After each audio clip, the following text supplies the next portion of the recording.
So guys, TVS Apache 164 ಇದು vibration test ಮಾಡೋಣ ಬನ್ನಿ.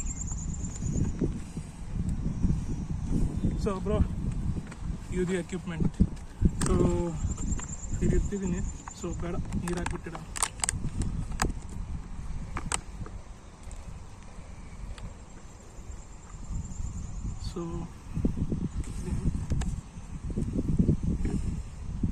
ಸೊ ಗಾಡಿ ಆನ್ ಮಾಡ್ತೀನಿ. ನ್ಯೂಟ್ರಲಿಗೆ ಹಾಕೋಣ ಆ್ಯಂಡ್ ಇಂಜಿನ್ ಸ್ಟಾರ್ಟ್ ಮಾಡೋಣ. ಸೊ ವೈಬ್ರೇಷನ್ ನೋಡ್ಬೋದು ಗಾಡಿದು.